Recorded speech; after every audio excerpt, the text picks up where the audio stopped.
I'm going to call to order the Monday, September 8th, 2025 meeting of Concord City Council. Before we get started, I'll just remind folks that there are devices available for those who have difficulty hearing. They use a transmitter and headphones and allow one to personally adjust the volume to their individual needs. One of these devices may be obtained in the back of the room at the booth where Michael's hand is waving. Thank you, Concord TV. Now, would you please all stand and join me in the Pledge of Allegiance to the flag. I pledge allegiance to the flag of the United States of America and to the republic for which it stands, one nation, under God, indivisible, with liberty and justice for all.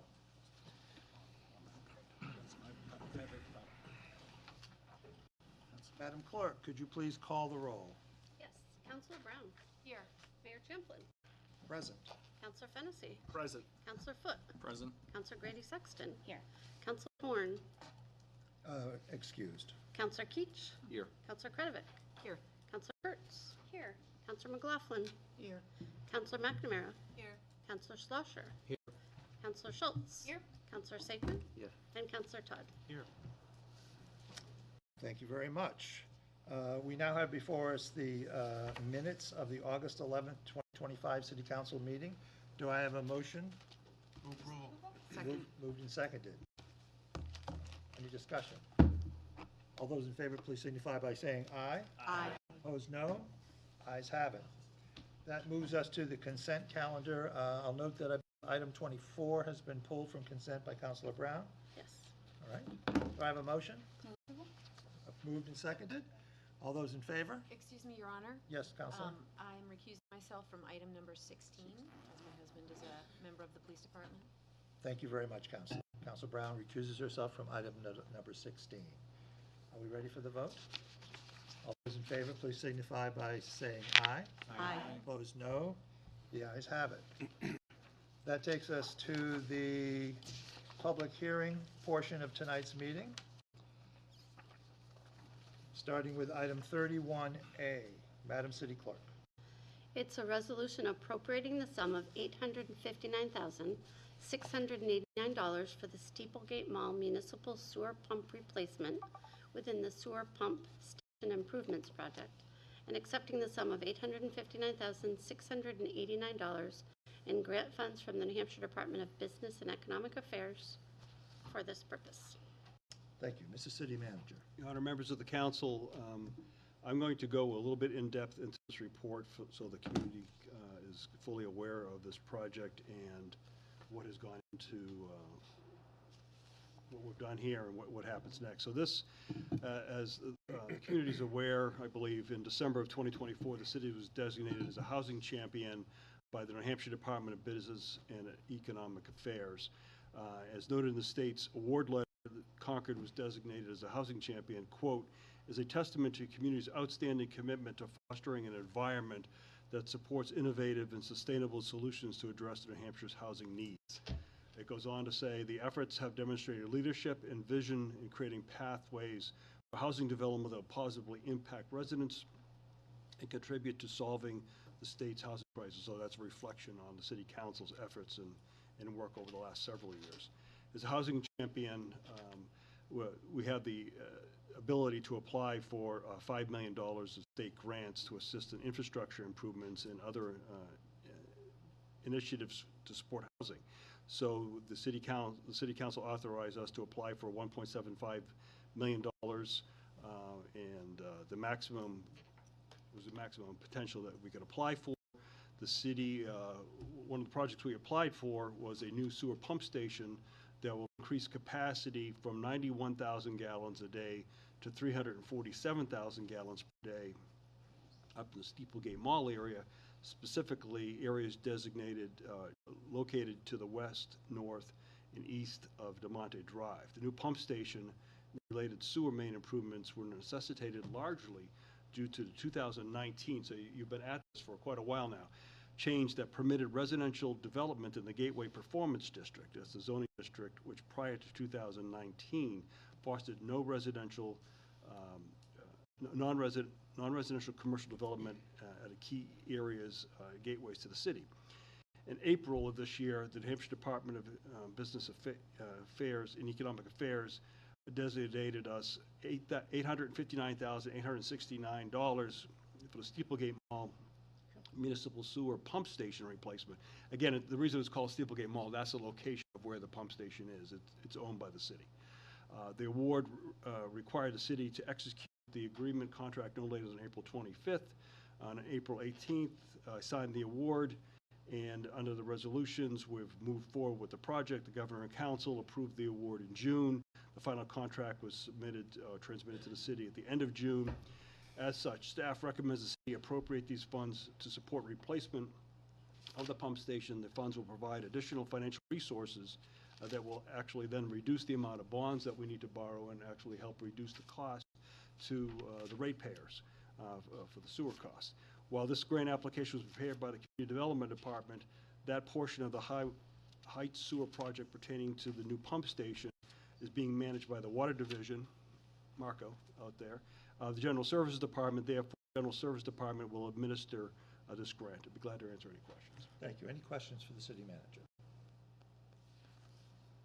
Councilor Sicko. Thank you, Your Honor. My only question is that you said the Executive Council approved everything, the money is in Correct. our accounts. Correct. All you are looking here today is really to move forward to execute the work. Am I? To accept the dollars, and then we would move forward. We're ready to move forward as soon as you say go. Yep. Thank you. Any other questions for the city manager? Is this money going to be part of the $26 million improvements that from the mall down to the, is this all part of the same? It's all part of the same thing. There was two pieces to that. One was the district, or the, I should say, the collection system, and the other was the pump station. This is the portion that will go towards the pump station. But it's all part of that overall cost of that project. So this money could theoretically reduce some of the obligation that we have? It's exactly what it does. Excellent, thank you.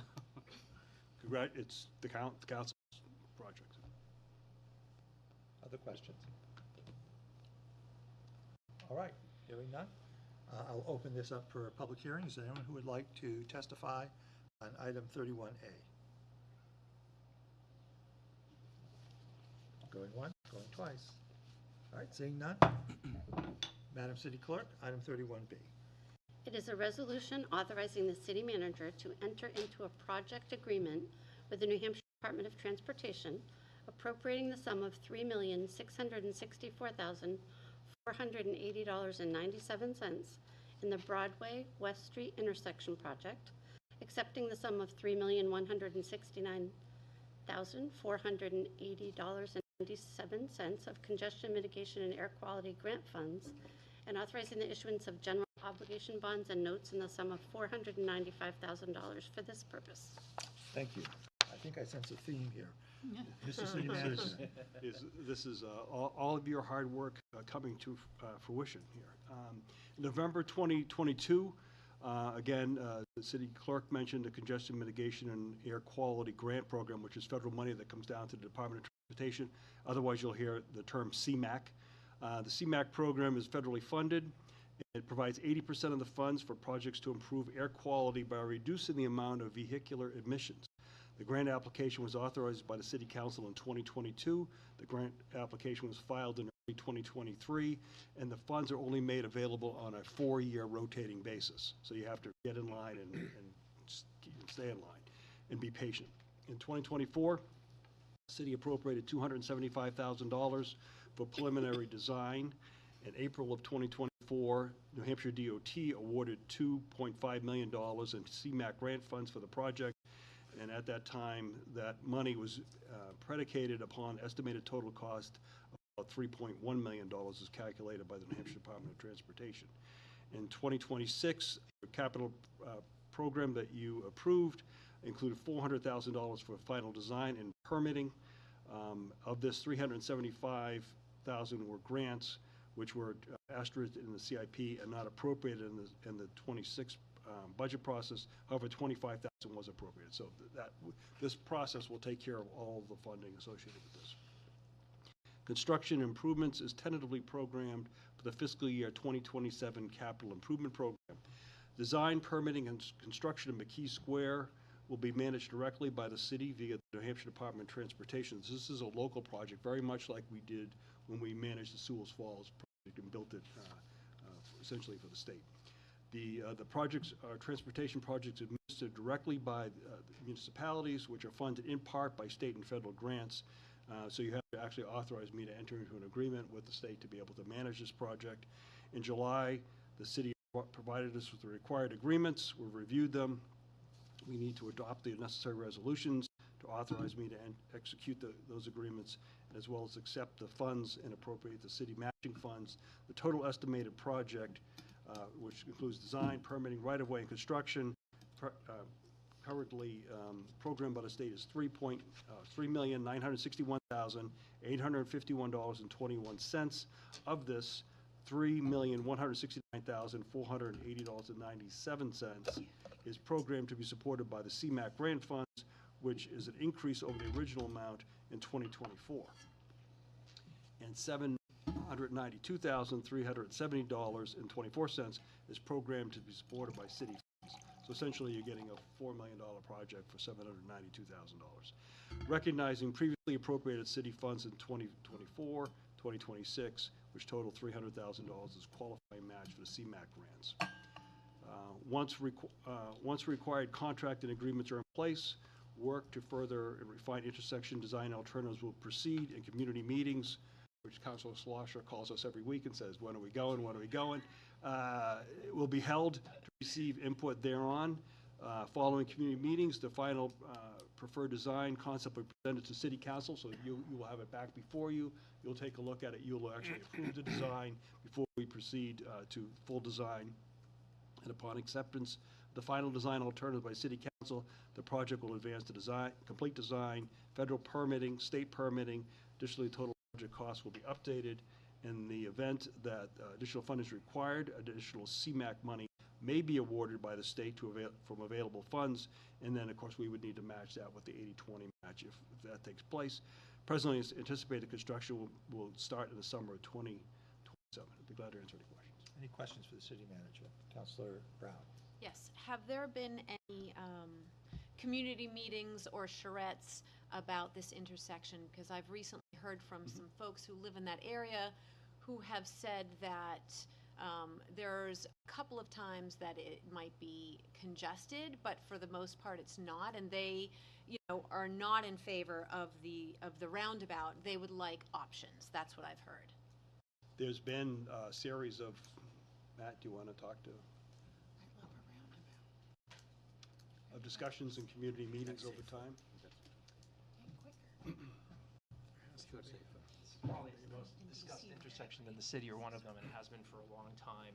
As part of this process, so we were going forward with conceptual designs when the city thought we were going to go it alone and fund it with our own dollars. And then when the grant came along, we're actually going to pause, take 2 steps back, and what part of the LPA process with the Department of Transportation is there will be a review of alternative designs. So I would anticipate that it would not just be a roundabout that will be looked at. I think there are going to be other options that will be looked at. There will be an analysis of pros and cons, a discussion with the community. We will then coalesce hopefully around a preferred concept, and we'll go forward. So that's my long way of saying that there will be additional public meetings so the community can provide their input on what they think the intersection needs and what they think the best solution is for it.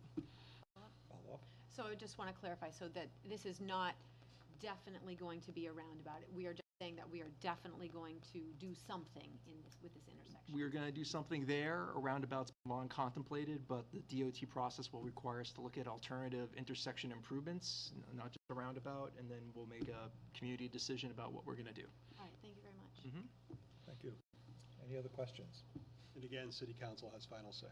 Whatever you want, as long as we can get it by the state and the feds, that's what we'll build. And we can afford it. And we can afford it, right? All right. Thank you. Thank you, Mr. Walsh. You're welcome. We'll now open this to a public hearing. Is there anyone who would like to testify on item 31B? Yes, ma'am. Please come up.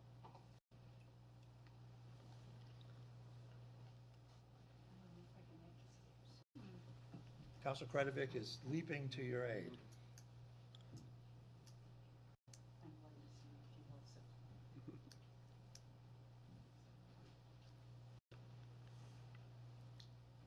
welcome. Please identify yourself. Nancy Gilbo. I call Tucker's my second kitchen. So what I would like to know is, I read about this roundabout a long time ago when it was first talked about. I, having lived in the South End many, many years ago on South Street, know that that whole Broadway, South Street, Clinton Street is a mess right now. And it does, we have a lot of standing traffic. So I'm wondering, are all of those streets going to be considered a part of this design? Okay. Yes. Actually, Yes, please. we also wanted to look at that time and look at West Street, and particularly because West Street comes across and you see that, you know, of course, we have the fire station right there. It's a lot- very dangerous Right, coming right. up West Street. Absolutely. Absolutely. We've got Broadway right there and West Street coming together. That's what complicates it in terms of the size of the intersection. It's Right. really very quite large. Now, does the city own all of that grassland where Gifford's store was when I was a kid? And the skating rink? The park? Yeah, I'm sorry, I don't know what it gives, but yeah, yes, they own all that, and actually, if I remember correctly, Matt, a large section of the parking lot related to Tucker's.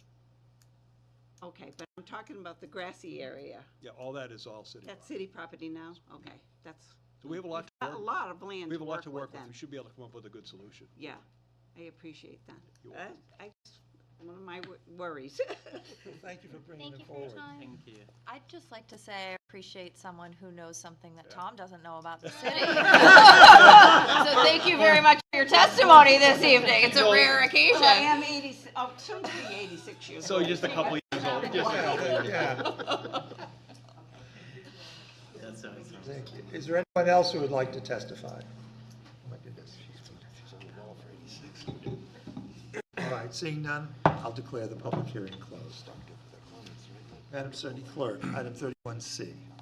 It's a resolution authorizing the city manager to enter into a utility agreement with the State Department of Transportation for the construction of water distribution infrastructure improvements as part of the state's bridge rehabilitation project at the East Side Drive Bridge, appropriating the sum of $300,000 in the water main replacement project, and authorizing the issuance of general obligation bonds and notes in the sum of $300,000 for this purpose. Thank you, Mr. City Clerk. There you go. I'm sorry, Mr. City Manager. No promote, yeah, can't promote. Demoted. That's a promotion. That's above your pay. Exactly. So the project itself includes a 16-inch water main through both the north and the south parapet walls, new 24-inch steel casing piping on either side of the bridge, expansion joints, transition couplings, temporary 12-inch water main to maintain service during construction and other associated fittings is recommended to be completed during the New Hampshire DOT Bridge Rehabilitation Project. They've offered to include the water improvement work as part of their construction project of the bridge. However, this arrangement requires a utility agreement, so you need to approve that for me to enter into that, as well as funding for the city's share of the improvement. We estimate that'll be between $250,000 to $300,000, so we're asking for $300,000 approval to do this work all at the same time. That would save us money in the future, and obviously we'll only spend absolutely the minimum amount that we need to spend. Glad to answer any questions. Any questions for the city manager? Councilor Kurtz. Thank you. This bridge work is essential and needed, right? This is one of the bridges that absolutely needs to be, Yeah. it's one of the red line bridges? This is, or- that's correct. This is one of the bridges that the state really wants to do, and we really And we want them to we do really it. want to do it, and we're Great. just gonna piggyback on Perfect. with this. We just Thank want to you, make sir. sure people up the east side have water. Seems like a reasonable request. Any other questions for the city manager? All right, seeing none, I'll open the public hearing. Is there anyone who would like to testify on item 31C? Ms. Gilboy.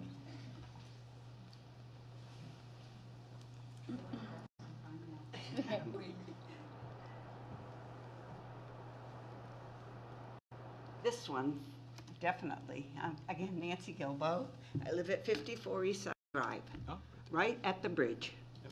Yeah. Um, Welcome back. with this water main business, I'm wondering, there's 3 houses. There's 2 on the westerly side of East Side Drive. And then I'm between Partridge Road and the on-ramp to 393. How far, is that going to affect our water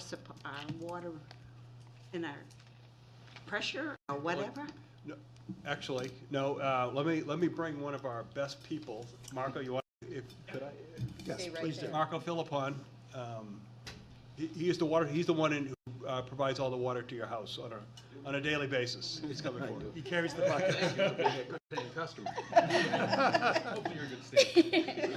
Oh, yeah. Marco Philippon, Water Superintendent. Yes, absolutely, I can speak to this. So during this process, your water service will not be interrupted at all. That's actually the temporary water main that was actually mentioned prior to. So when they're doing the bridge work, they're going to be basically pulling the deck off. Right. And after they're doing that, we'll install a temporary water main, maintaining service to everybody. Then we will disconnect the existing water main while everything is routed through the temporary. Then they'll replace the So we existing. won't lose pressure or our water or sewer. From, sewer, I can't talk to you, but yeah, we shouldn't have any problems at all, 'cause we're not touching He's the it. clean water guy. So, yeah. Okay, well, But I'll take there's care a of the dirty hydrant water. too, that's just on the Correct, west one side. to the north and Yes. one to the south. Yep, Yeah. absolutely, yes, service will not be interrupted to Okay. those at all. God bless us when that happens, I'll tell you, that's gonna be a nightmare, traffic-wise. Yeah, we're gonna be, yeah, the water will be fine, you won't notice a thing on the water side, Yeah. the traffic, on that. That'll be the state. Marco, you give your number so she knows who to contact. We are not there. That's why when that bridge was built, Yeah. the state wanted to build our garage, turn our garage around onto Partridge Road. Oh, no kidding. Yeah, because we have a 25, a right-of-way, the state has a right-of-way from the front of my house. And I had to go as far as governor and council Wow. to get them to say, all we need is a U driveway. We're not gonna back through 4 lanes of traffic. Makes sense. Yeah. But it went all the way to Malcolm McLean, and he said finally, this is what we need to do. Why do we need to turn that garage around? Yeah. So anyway, If you have a that's the problem, reason- if you have a problem, you let me know. I don't have a problem. No, if In during the the future. project. Yeah, during Okay. During the project. Or your counselor. Okay. Yeah, or your counselor. Or your counselor, or Nancy, your you mayor. can always call me. You know where I live. I do know where you live. We all do now. The whole city. Oh, city, indeed. If you can find me home, I may be in California. Or in Tucker's. Would anyone else like to testify on this item? Good, then I will declare the public hearing closed. Madam City Clerk, item 31D. It's a resolution authorizing the city manager to enter into a payment in lieu of taxes agreement between Kearsarge Old Turnpike Road LLC and the city of Concord. Mr. City Manager. Members of the council, in 2023, in request for proposal, which was reviewed with city committees and city council, the city selected a proposal submitted by Kearsarge, I'll choose Kearsarge Old Turnpike Road LLC, to install, own, operate, maintain, and ultimately decommission a fully ballasted ground-mounted solar photovoltaic system to be located at the Cap landfill located at 75 Old Turnpike Drive. The total capacity of the solar installation is approximately 5 megawatts, alternating current, and is planned to utilize approximately 23.36 acres of the 52.9 acre Cap landfill. The project construction is expected to begin this month and is to be completed by the end of this year. The proposal submitted by Kearsarge offered payments of approximately $3 million over the next 20 years, which is split between lease payments and pilot payments. There will also be annual payments resulting from the group net metering agreement. Of course, that depends on energy that's actually created. With respect to the payment in lieu of taxes, RSA 72:74 allows municipalities to enter into pilot agreements with renewable generation facilities. I give you an example, we already have one with Essex Hydro, and you need to make sure when you do these payment in lieu of tax agreements that they're equitable with other payment agreements that you have. The payment in lieu of tax agreement is for 20 years, which is the term of the agreement. In the event that lease is renewed, a new agreement would be negotiated with City Council. The annual payments to the city are proposed to be a flat fee of $98,729 unless adjusted due to changes in the project, meaning the scope of the project, the costs. In the event that the payment is adjusted due to cost of the project, the lease payments will be adjusted to ensure the city is receiving the full amount of the anticipated payments. The attached payment agreement with the City of Concord and Kearsarge will be reviewed and agreed upon by parties and require City Council approval, which is what you're here for tonight, to allow me to execute the agreement on your behalf. The statute of the City Council acceptance of proposed ballot must be noted, must be made after a public hearing, which is why you have the public hearing tonight. Glad to answer any questions. Questions for the city manager? All right, seeing none, I'll open the public hearing. Is there anyone who would like to testify on item 31D? Seeing none, I close the public hearing. Madam City Clerk, item 31E. It is a public hearing to determine whether the city council should place the social district question on the municipal ballot. Thank you. Mr. City Manager. Yeah. Today is September 8th. So if applicable, City Council needs to hold a public hearing. So it's really just to take public input to determine whether or not you want to place this question on the ballot. If you vote to place it on the ballot, it would be the November 4th election, and this would allow, is really the last opportunity to add that question to that ballot. You need to make that decision tonight about whether or not you want to move forward with that. Our Deputy City Solicitor is here to answer any questions, but unless, John, do you have anything you wanted to add to that in the report? Or just come up for comfort? Just kind of provide us some comfort. Rapid fire questions. I'm at closer range now. No, we discussed this last month when we met. This is you scheduled it for a public hearing to receive input on whether to place social districts on the ballot.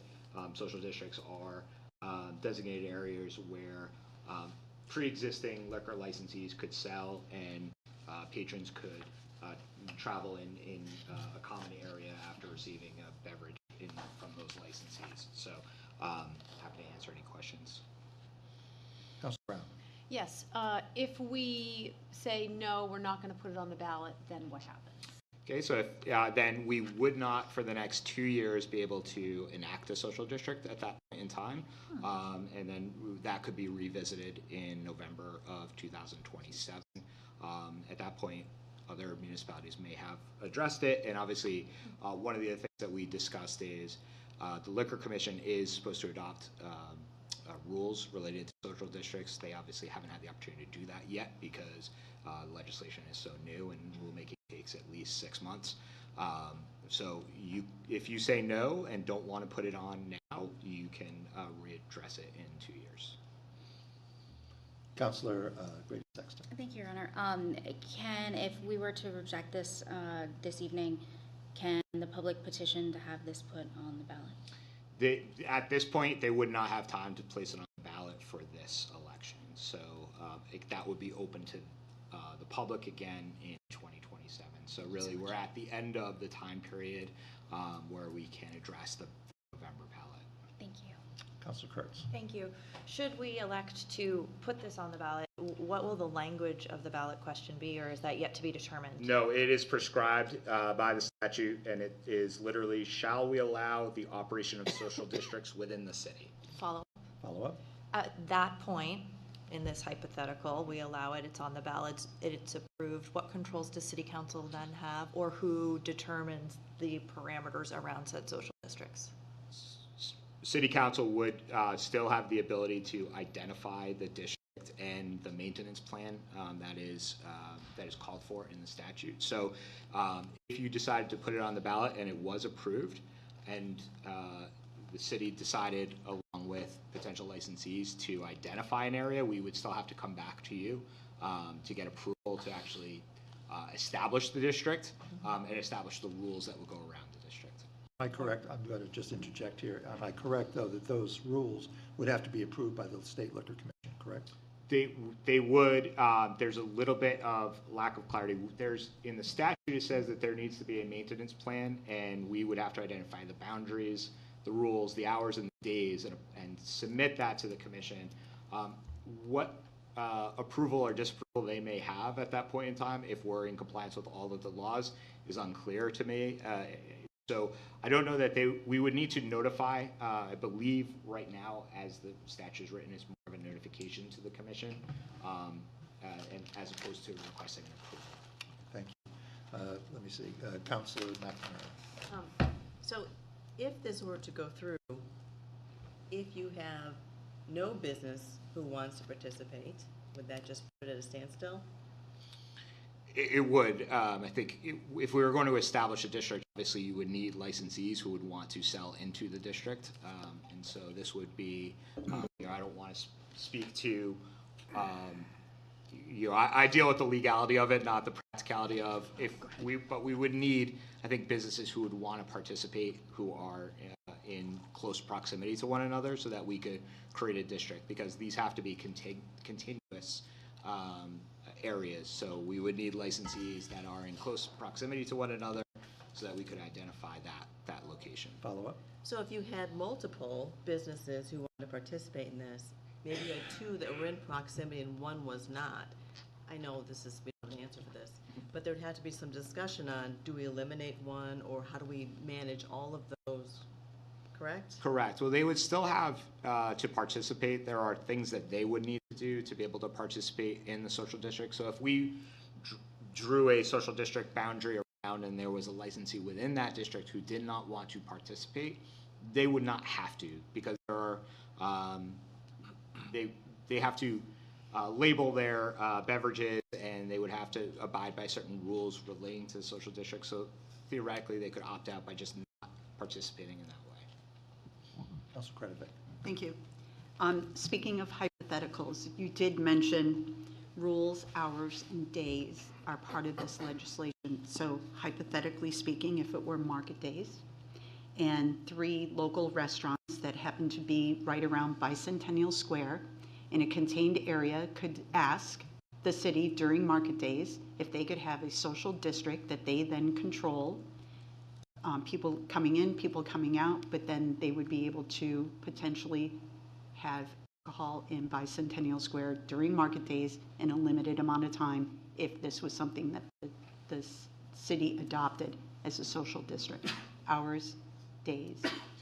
Right. So hypothetically, I think to instead of addressing a specific area, this could be very temporary.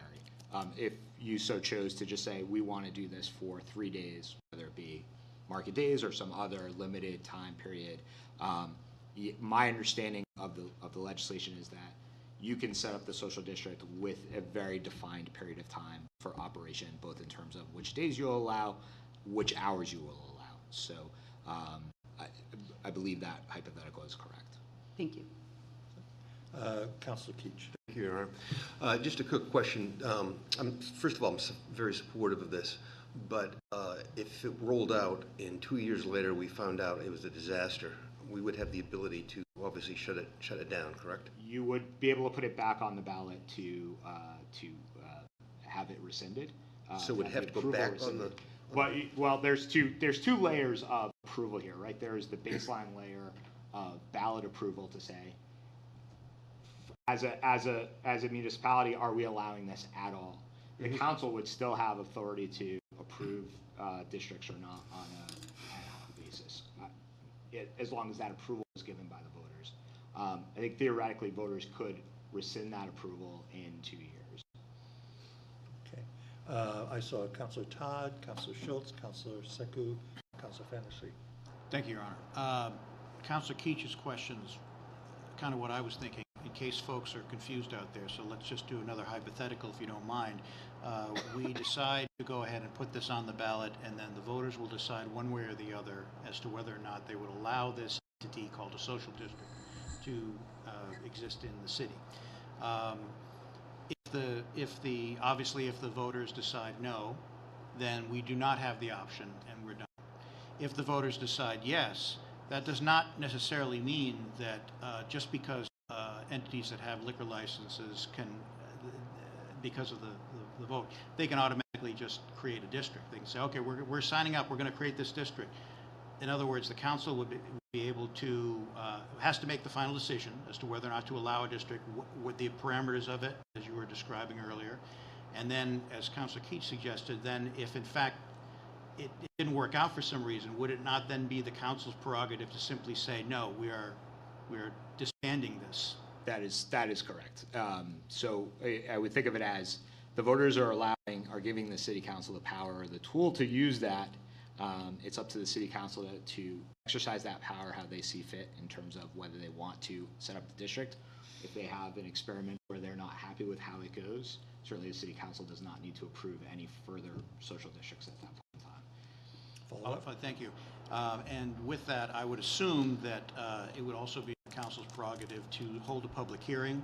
In other words, that we could have a district designed, and we could hold a public hearing to get public input as to whether or not they approved that or they thought it was good or had suggestions. There could be a process for that as well. I certainly believe that would be within the city council's prerogative to do before making a final decision on approving a social district. Thank you. Thank you. Councilor Schultz. Thank you, Mr. Mayor. So the language is what the legislature says we put on the ballot. Are we allowed to add anything, any clarifying if we felt we needed to? I don't believe so. I believe that because the statute is prescriptive of saying this is what is on the ballot, that is the wording that we are locked into. Quick follow-up? Follow-up. Are we allowed to, if we wanted to, I don't know if we want to, do any sort of clarifying information like we do on other pieces of election material to help inform voters? I don't think there'd be any harm in doing it. I know there's voter information booklets that are given. I'll also say that the statute requires a further public hearing before the election. So if you decide tonight to move forward, to put the question on the ballot, we would have another public hearing likely at your October meeting. We'd have to have it between 15 and 30 days before the vote. And again, the purpose of that is so that voters are educated on the ballot initiative before they go to the polls. Great, thank you. Thank you. Councilor Secco. Thank you. And I think Keach asked my first question, but I have my second question because I think we are asking about what is the process of if this happened or this happened. I'm more interested, I do understand we have the authority to put it on the ballot. We have the authority once it passed to limit where the district goes. What would be the city responsibility if we come to accountability wise? Because I know we don't sell the liquor at all, but we do have certain responsibility because we allow that. Yes. Could you please speak to that? So we would have to create what's called a maintenance plan within the statute. It's not very entirely clear, I think, all of the elements of the maintenance plan that are going to be required by the commission. But we would be responsible for the boundaries, for marking the boundaries, for having signage up. I believe that it's very likely that the commission will want to know what we're going to do in terms of policing those areas. There need to be disposal areas around the boundaries because people cannot exit the social districts once you set that up. They cannot exit the social districts with a drink. They have to be disposed of before they exit. So right now what we know is that we have to create a maintenance plan, and we know those are the basics of the maintenance plan. I assume that the rules that come out from the Liquor Commission will provide further details on what a municipality's responsibilities are with respect to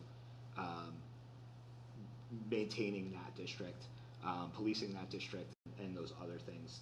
But in terms of what's in the statute itself, those are the things in terms of setting the boundaries, signing the boundaries, and making sure that nobody's going outside of those boundaries with alcohol. Just a follow-up. So my understanding is that once we reach to that point to implement that maintenance plan, what would be the key players, means those people that want to be part of the district, are they going to be able to be part of that maintenance plan, or it's just a city responsibility? The statute doesn't speak to that specifically, but it would seem to make sense that you would want to have communications with the people who are going to be participating within the social district in order to work with them on what the city's maintenance plan is going to look like. Follow up. Thank you, Your Honor. last but not least, I'm just trying to see, because when we vote or when things move forward, the responsibility of the city is critical here, and especially when it comes to alcohol and the safety of the community that we serve, because it's open, right? Even though they don't take alcohol, people drink, they move out of that area.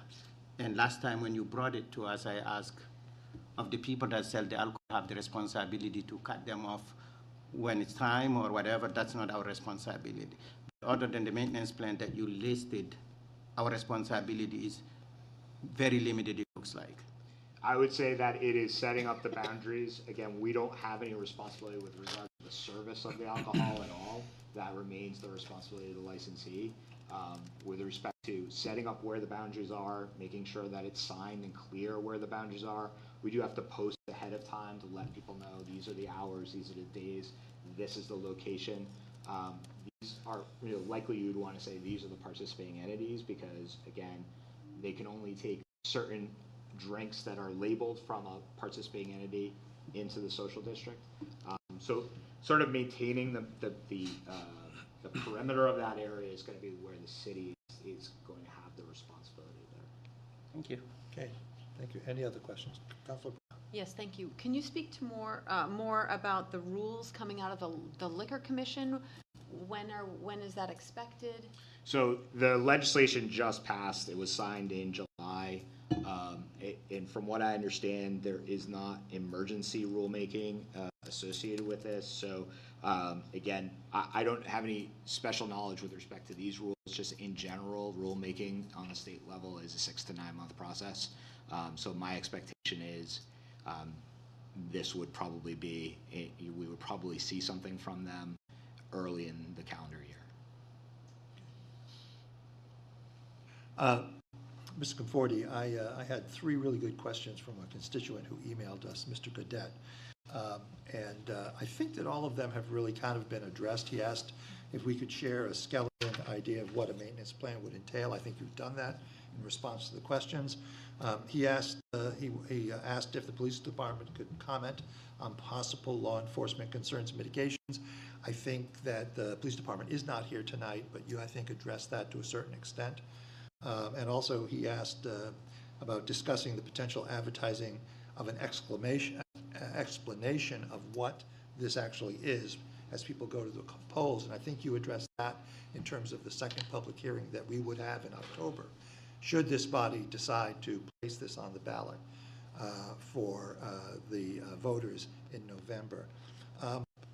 Was there any financial impact statement on this piece of legislation that maybe looked at what it might cost municipalities for our end of the deal? I don't believe so, Your Honor.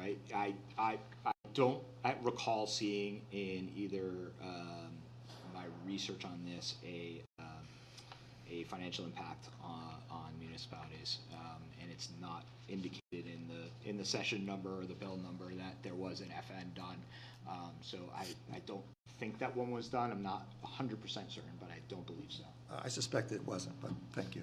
It's not atypical when the only impact would be to the municipality that gets overlooked. I understand. Thank you. Seeing no other questions from the council, I'll thank you very much. Thank you. Thank you. Is there anyone who would like to testify on this? Please come forward.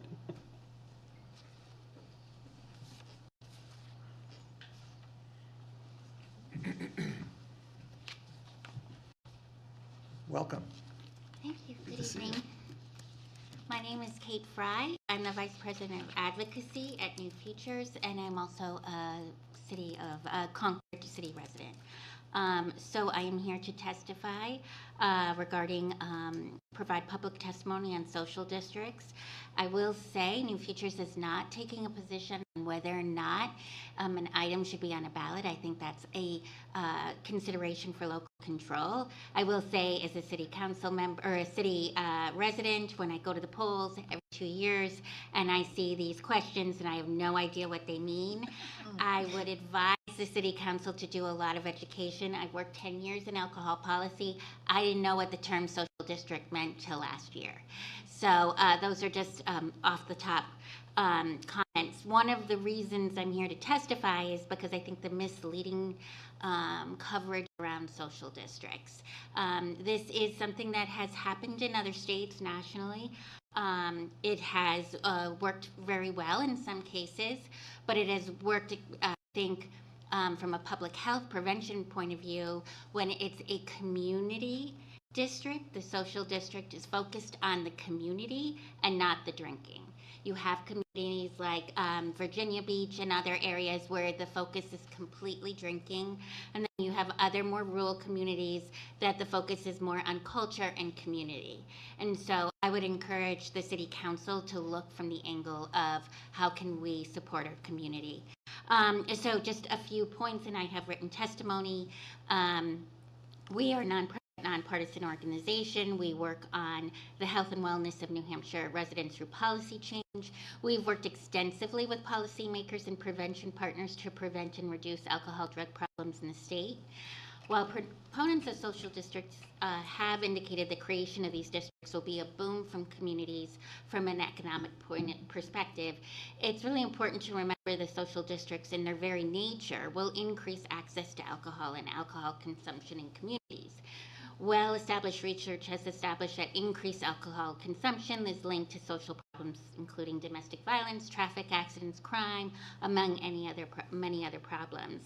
These negative impacts extend beyond just individuals to families, communities, and societies.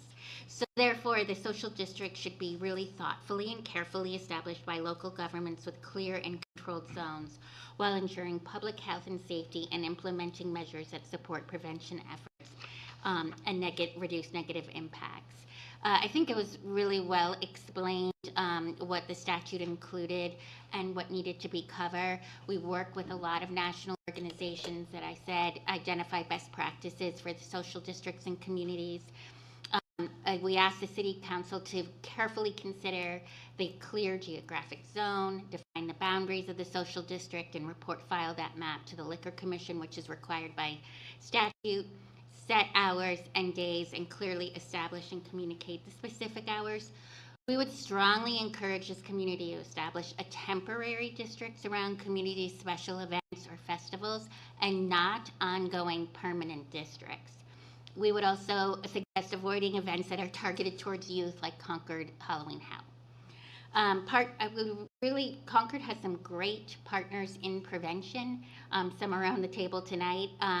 And substance misuse prevention and other prevention partners should be at the table when establishing the plan and the maintenance plan, along with law enforcement. The ordinance should be very clear, and you do want to provide adequate enforcement. I think it was well described by the attorney. There are a lot of things to think about as far as, people have to leave the area. You have to think about trash. You have to think about where will your zone be? Will it affect the traffic patterns at all? Might not be the case here, but that's a big problem in other states that have taken on social districts. A key in public health is evaluation. So I would say your maintenance plan should have a very clear outline of what you will be evaluating. Are there increased traffic accidents? Are there concerns around drunk driving? Was there service to somebody who was underage? All of those things should be evaluated as well. Circular. I will say I've been working with the New Hampshire Liquor Commission Division of Enforcement.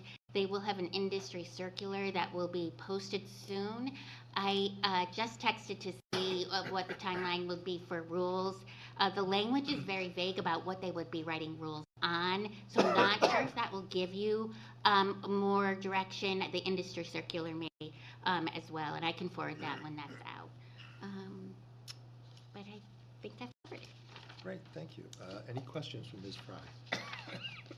Council Secretary. Thank you very much for your testimony tonight. You gave a few examples related to Virginia Beach, what worked in some communities, what didn't work. And I really loved the community and culture support aspect of it. Could you please speak a little about it?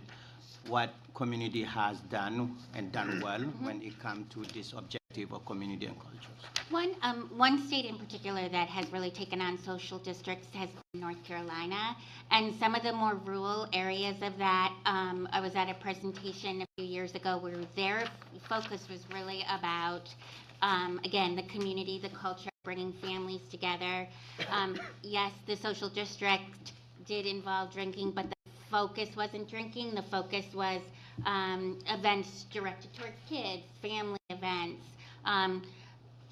tabling by local nonprofit organizations that may be a resource for families that they did not know existed. So taking that model as opposed to Virginia Beach and other beach communities where the emphasis is, as you can imagine, just heavy drinking, and that's the focus. Stepping away from that and really, I think what Concord does really well is, recognize and appreciate families and the importance of community and family. So I think if that resonates within the plan for your social district, it could be very successful. Thank you. Other questions? Well, thank you very much. you. Appreciate it. Thank you. Would anyone else like to testify on this item, item 31E? Seeing none, I'll declare the public hearing closed. That brings us to the public hearing action portion of our meeting. Madam City Clerk, item 32.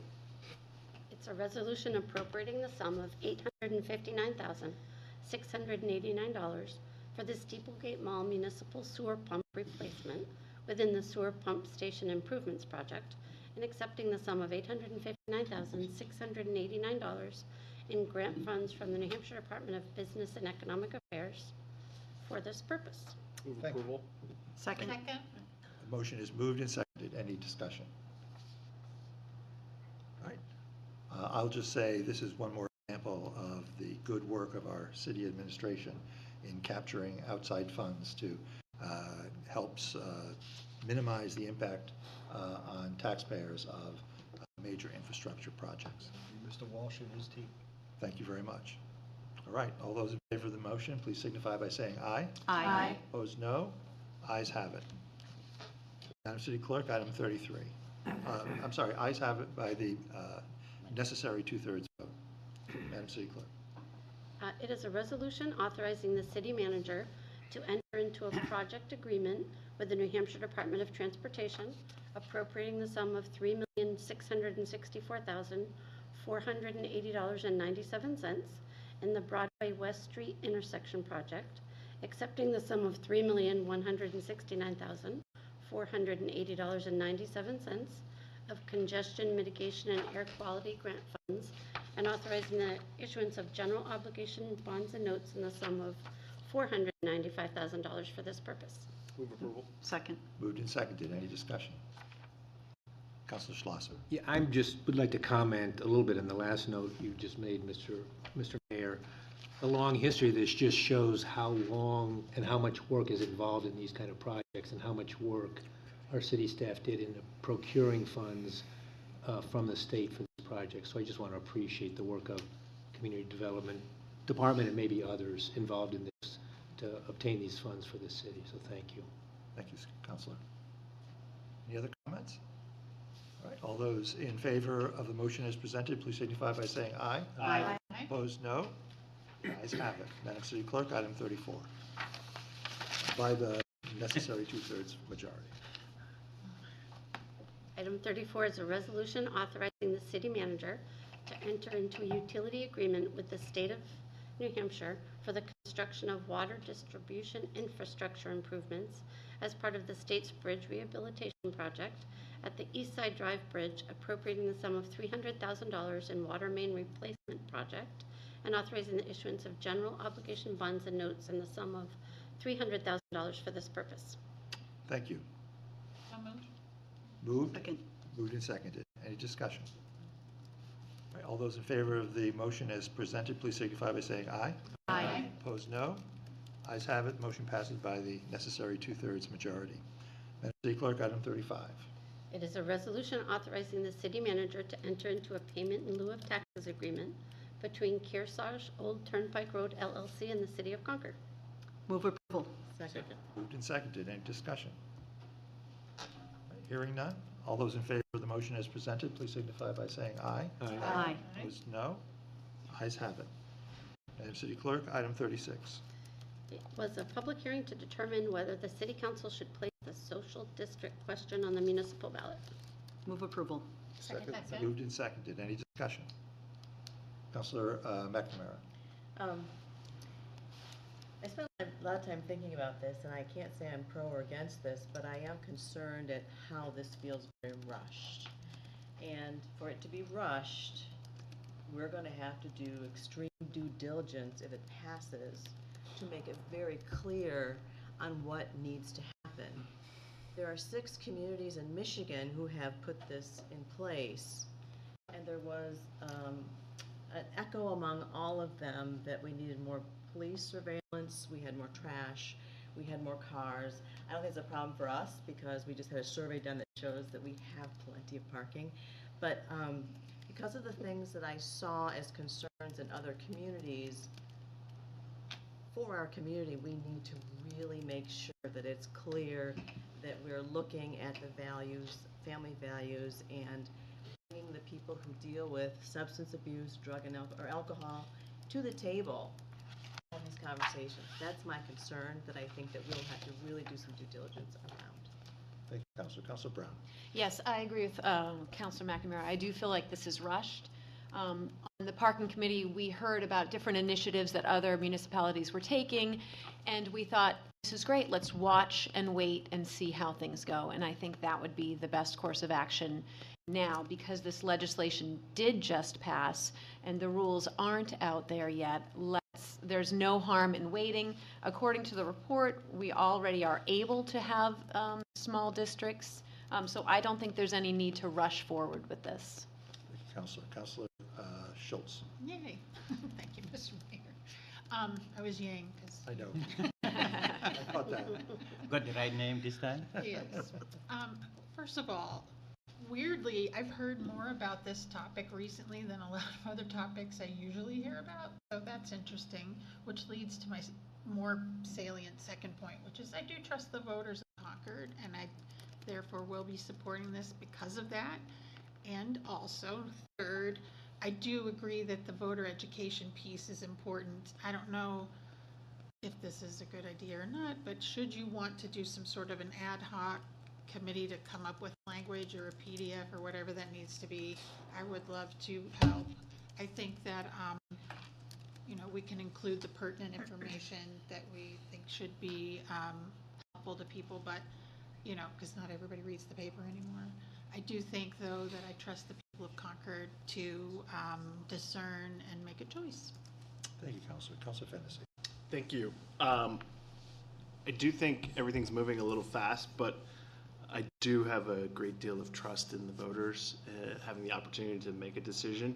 I guess I'm not as concerned about sort of the speed at which things are moving, because I think if it gets on the ballot in November, that's really the first step. And that would just simply be giving us the authorization to put in place a process. And I think, realistically, we're probably at least a year away from any sort of social districts being, assuming it gets on the ballot, assuming it's approved, you're still going to have some significant time before there's rules in place. So I'm fairly comfortable with this moving forward, at least on the ballot. Thank you, Councilor. Councilor Keach. Thank you, Your Honor. I concur with Councilor Fennessy. I'm less concerned about the speed. I do want to hear from the voters. If it is approved, as a council, we have the prerogative to slow the whole thing down until we're clear with what the rules are and what it should look like. So, again, step one is the community want it or not. If they do, then we can take our time crafting the rules and coming up with a strict approach to it. So I'm less concerned about the rush part. Thank you. Any other comments? Councilor Todd. Thank you, Your Honor. Yes, I'm in agreement with Councilor Schultz's comments. Whenever there's an opportunity for the voters to decide, I'm always in favor of that, and I think that we should give them that opportunity here. We did that several years ago with Keno. So we find in a few years, another dozen years, this may come back to us as, well, now you gotta opt out. But for now, we have the opportunity to opt in. I think we should let the public decide that through the vote. Thank you. Thank you, Councilor Kretovic. Thank you. I agree with most of the comments that have been made around the table, even those that are worried that it is a rush. But the most important item that I heard from our legal counsel is we can slow the process down. And so I think that because we do maintain control and we could say no to any request that comes ahead of us, we're also very measured in what we do. When we looked at outdoor seating in the downtown, it was a committee that looked at that, and I think that we would act just as well if the voters decided that we even wanted this. And again, trust in the voters was a really good comment, and I appreciate that. Councilor Grady-Saxon. Thank you, Your Honor. I would just say that if we were to pass this tonight and the voters were to pass the measure on the ballot, that this item be sent to the Public Safety Advisory Board to work closely with the fire and police departments and any other stakeholders to address the issues that I think Ms. Frey outlined in her testimony, because I think all of those were very real potential public safety concerns. Thank you. Councilor Seco. I just want to take this opportunity also to say that what new features Ms. Frey just stated made me feel very comfortable with it, because at first I didn't know what is the accountability and of course the challenges, but taking this opportunity to explain that social district doesn't have to do with alcohol only, it can do with family and everything else. I think I'm very comfortable, and of course giving our the city voters an opportunity to speak to it, it's a great opportunity as well. So I have no concern about the speed, because as Councilor Pitch said, it's just first process. The rest we'll deal with it when the time comes. Thank you. Councilor Brown. Yes, and I appreciate that we have the opportunity to slow this down, and we do want to hear from voters. My concern is with how vague the question is. Shall we allow the operation of social districts within the city? There are no social districts because this law was just passed, so there is nothing for our residents to go and see, to experience for themselves in New Hampshire. So while I definitely think we should hear from voters, I don't think this gives us enough time to educate them about what social districts truly are. So I think we have plenty of time to let the rules come out, to have other communities be the guinea pig, that we can look to see what works, what doesn't, and for people to understand what a social district truly looks like in New Hampshire. Thank you, Councilor. Anyone else? All right, I'm going to say that I will be voting in favor of this measure. I do share some of the concerns, in terms of the speed with which this is being handed to us by the legislature, in terms of not wanting to make sure we do this right, in terms of us having a family-friendly downtown, and the fact that we want to maintain that. But I also, as Councilor Schultz so eloquently stated, I have great faith in the voters of Concord. I do think that it is incumbent upon us to do what we can to educate the voters. I think that the public hearing that will be held next month in October at this City Council meeting, that's a great opportunity for all of us who are councilors, who all communicate with our constituents, to let them know and to urge people to come out and testify, so that there is a robust public conversation that can be reported in local media so that people are educated. And if there are other efforts that we can make, on the city's behalf to inform people more fully, I think we should take those actions as well. And if the voters decide that this is something that they would like to see in Concord, in terms of what Ms. Frey said, I think it would be great for us to also, besides our safety services individuals, also have some social service organizations at the table to talk about what the ramifications are, so that as we frame our maintenance plan, we do it in a very intentional, very careful way that ensures that we maintain what Concord is today as we look at this new option for us. So I will be, as I said, voting in favor of this measure. Are we ready for the question? Mm-hmm. Yes. All those in favor of the motion as presented, the motion is to approve this and put this on the ballot for November. All those in favor of the motion as presented, please signify by saying aye. Aye. Opposed, no? No. Ayes have it. This brings Mr. City Manager. And just as a clarification, not clarification, just what we would then do is, we would add this to the October agenda, and you'd have a public hearing as part of a way to explain it to folks. So that by your approval, I'm taking that also as putting this on the October agenda for a public hearing. Yes. Correct? Yes. That's correct. This moves us to reports. We have a report, I believe, from Mr. Comforti on another item that is going to go on the The ballot. legislature's been up to more. Councilor Schultz, what do you? Totally voted against it. So if you like the speed of social districts, you're going to love the speed of Keno. So the legislature in 2017 passed RSA 284-51, which authorized the lottery game Keno. At that time, there was a local option attached to Keno whereby the game could only be offered in municipalities that had approved the sale of Keno within their borders. In 2017, that was brought before this body. They decided to put the local option on the ballot, and it was rejected by voters. And since that time, Keno has not been offered in Concord pursuant to the statute. This session, there was a House Bill 737, which, among other things, amended RSA 284-51, essentially flipping the language there. It kept the local option, but the local option now reads that Keno is default authorized unless a municipality votes to deny approval. So we have gone from having to authorize Keno to, as municipality, needing to decide whether to prohibit it. That particular change does not come into effect until June 1 of 2027. However, as you know, our only election between now and that date will be in November. This bill was signed in August, on August 1, 2025, so this is really our first opportunity to get it in front of you. So at this time, unfortunately, again, with great speed, you are going to have to decide whether to place a prohibition of Keno on the ballot. As with the other statute, the language is prescripted.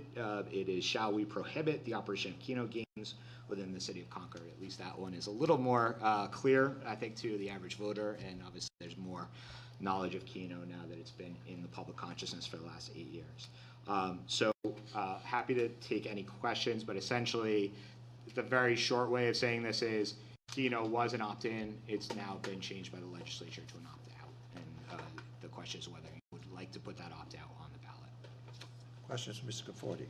Councilor Schlosser. So what's your opinion about whether our previous ballot question would satisfy the requirement to put the issue to the voters? In terms of whether the previous ballot question is basically answers the question already, I don't believe so, because essentially at that point the question was whether to authorize Keno. This is now a question of whether to prohibit, which are very closely related but not exactly the same. Thank you. Councilor Brown. Thank you. So if we don't do anything, if we say we're not going to put this on the ballot, people can just play Keno. So as of June 1, 2027, a lottery retailer within the city of Concord could apply for a license to sell Keno at that time.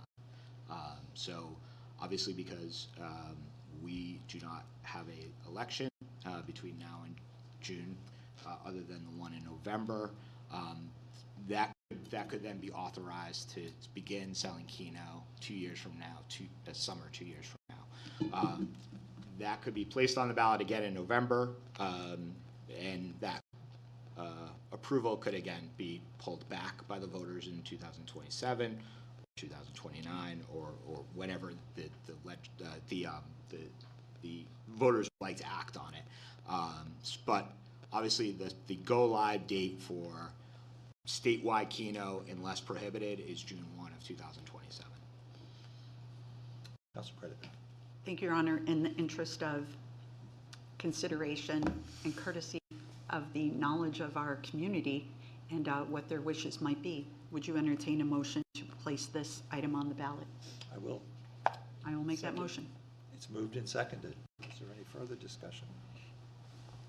Councilor Fennessy. I was going to say, similar to the last item that we dealt with, I trust the voters to make a decision here. I think in this particular situation where voters have already made a decision in the past, I think it is incumbent upon us to put it back on the ballot before this would sort of automatically open up the gates to Keno. So it may be there's been, a change in how the city feels about it.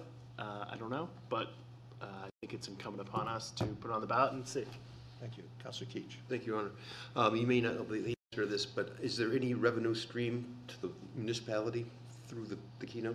I don't believe so. It's still a dedicated fund for the state's education trust fund. And again, the funding decisions that are made out of that fund do not apply to whether the municipality actually approves Keno or doesn't. That's been the case since 2017.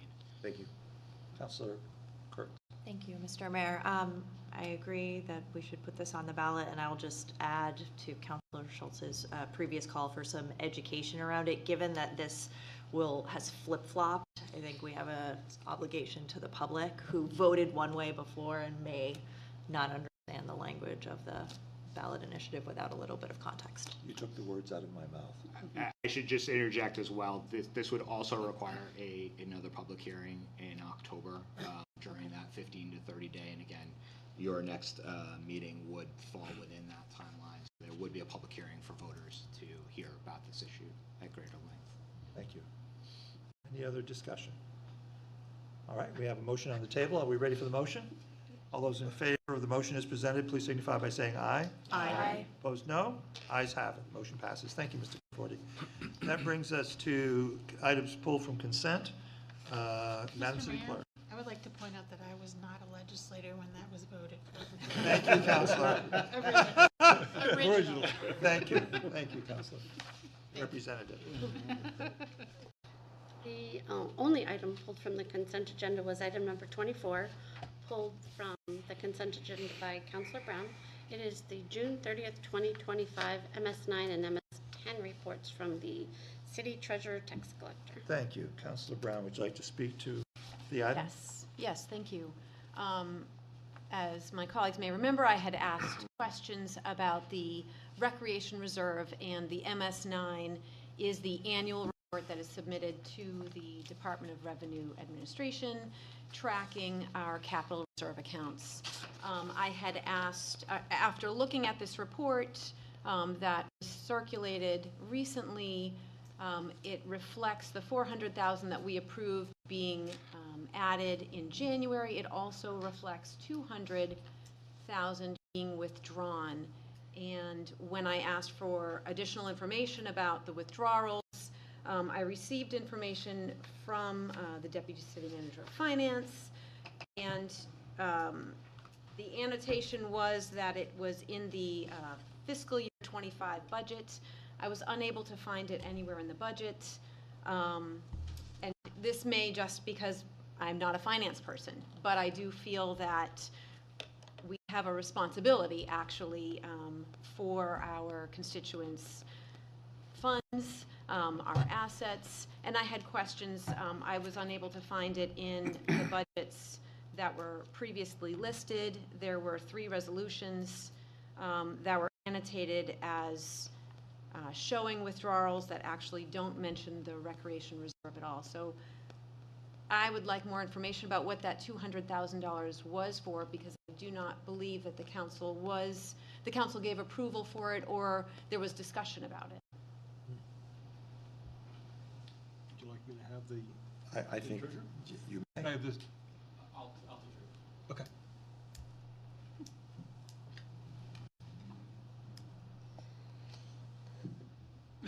This is really a budgetary item that the city council considered during the 2025 budget deliberations. So this was back in June 2024. If you look back in the budget in the recreation department, they transfer in from trust, and $200,000 transfer in from trust was part of this from the recreation reserve during 2025. In the 2026 budget, that amount was $100,000. So there are other numbers involved in that transfer in from trust that also occurs, and that's for the cemeteries and things like that. So it may not be in the budget document that you received, that's the full public document on the city website, but in the details of the budget that you received when the budget was delivered for 2025, if you look down through the trust details, you'll actually see that $200,000. I believe I provided that to you in the documents that I provided when I sent that response to your request back a month or so ago. Follow? I was unable to find that. In fact, in the budget, we show highway reserve withdrawals. We show transfer from economic development. We show transfers from other reserve funds. The recreation reserve was not listed. I did see comments that said funding from the recreation reserve for $400,000 for fiscal year 2020, but it does not reflect what that was paying for. It was a general revenue transfer, so it came from the dollars that were available in the recreation reserve. It was transferred into the general fund to help offset the tax rate as part of the overall recreation programs. So we just built a new community center. We had additional expenses for debt service, operating costs, things like that. So there was funds that were being transferred to help cover that. The intent over that period of time when we started doing that was for the dollars to be transferred in, and then over time kind of slowly whittle that down, which we've whittled it down to about $100,000 in fiscal year 2026. So you'll see those dollars, again, you'll see a line of transfer reserve, but it includes a number of different things in that transfer in from trust or from reserve. Included in that, if you go to the details, and we provide a detail of every single item that is in the budget and every budget item within each one of those lines. We provide that each year to the City Council when the budget is delivered, and you can see it exactly in there. I believe in the documents that I sent to you back about a month or so ago, I included the description or the detail of that budget line that showed the transfer or showed the $200,000 in fiscal year 25 from the transfer in from Recreation Reserve. So I showed it to you. Mr. LeBrun, were any of these funds transferred without the authorization or approval of City Council? Every single item that goes in and out of that Recreation Reserve was an approval from the City Council, either through a supplemental appropriation or through the budget process during the budget deliberations in June of each year. Thank you. Do I have a motion? Excuse me, Your Honor, I have to follow up. I guess I'm trying to understand what your point here is, Counselor. Your Honor, I'm trying to understand the reserves that we are responsible for as the governing body. It is RSA 41:9. We are responsible for these funds for internal controls. So I am trying to track down or try to understand the reserve accounts that everyone at this table is responsible for. The Recreation Reserve was created in 2016 for future projects relating to the community center. And during that time, I believe it was Councilor Hirschlag who said, can we use this to pay down the debt? And the answer was no, we're not using this to pay down the debt. This is for future projects. So $3.5 million has been put into the Recreation Reserve, and I am unable to show my constituents where those funds have gone to directly. The information Mr. LeBrun is showing me says fiscal year 200,000, but it does not show a line item of all these different things. The resolution does not show recreation funds. It shows recreation impact fees, shows highway reserve transfer, but it doesn't show the Recreation Reserve. And it is on us to show our constituents that we are good stewards of their tax dollars. I would like to... And you think that what, Counselor? I would like to be able to show them clearly that the $3.5 million put into the Recreation Reserve for a specific reason, I can show them, see, this is what your money was spent on. So I would like to make a motion that we have that clarity of what recreation items the Recreation Reserve funds paid for.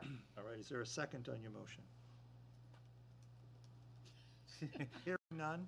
I second it. so that we can have that discussion, because I think. I think I already had a motion on the table With a second. You did. with my With a second. Thank you, thank you. I don't understand, what was your motion? My motion was to accept the report. Seconded. All right. Any discussion on that motion? I would like to have clarity on what the withdrawals are in this report, the 200,000. Oh, Councilor Schultz?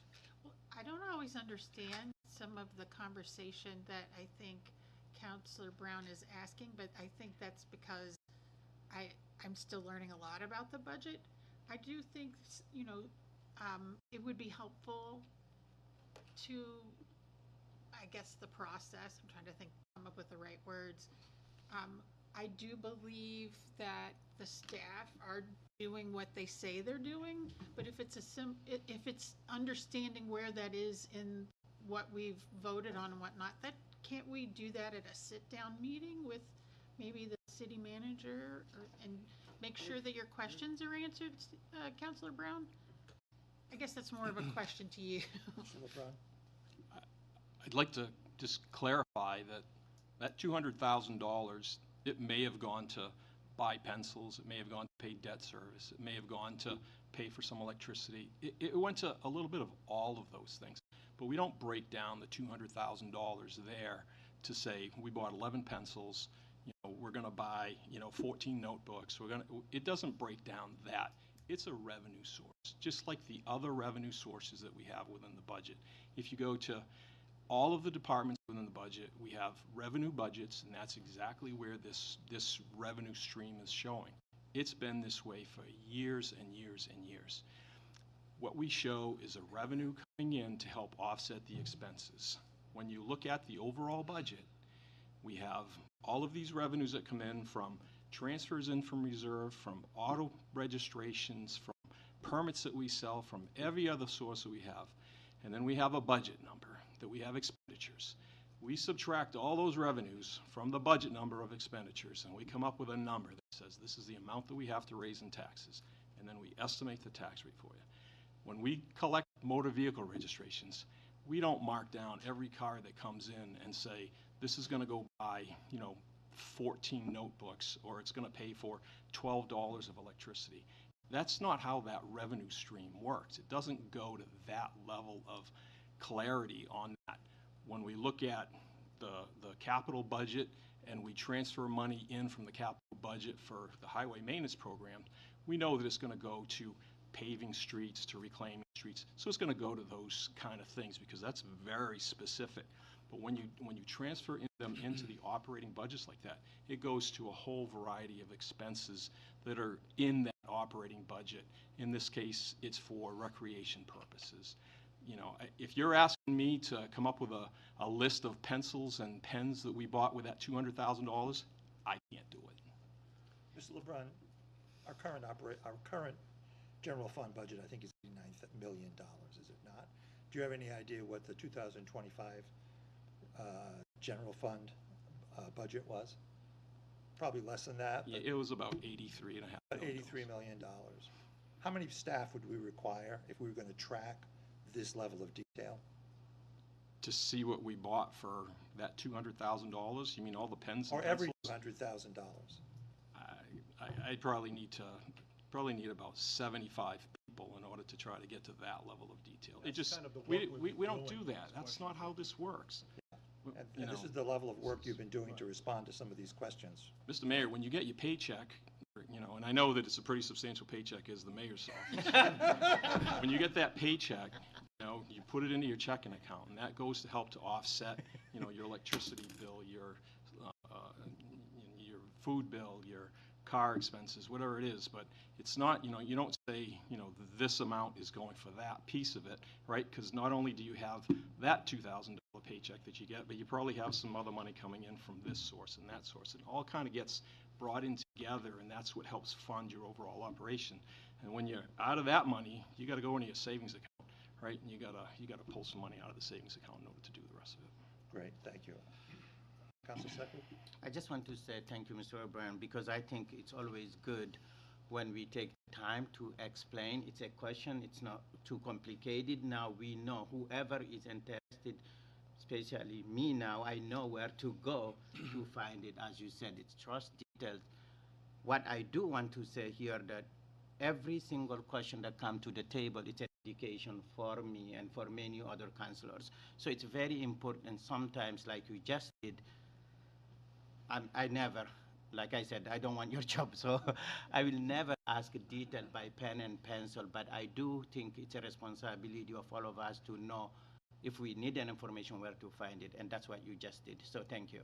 You're welcome, and that detailed report that we provide to you when we deliver the budget, look through that report. I mean, that gives you pretty much a detail of every single line item, you know, the very lowest detail that we can get to. Thank you. Councilor Creditor. Thank you, Your Honor. And I'm glad that you said that, Mr. LeBrun, because it actually is a report in the appendices of our budget, and it's there every single year.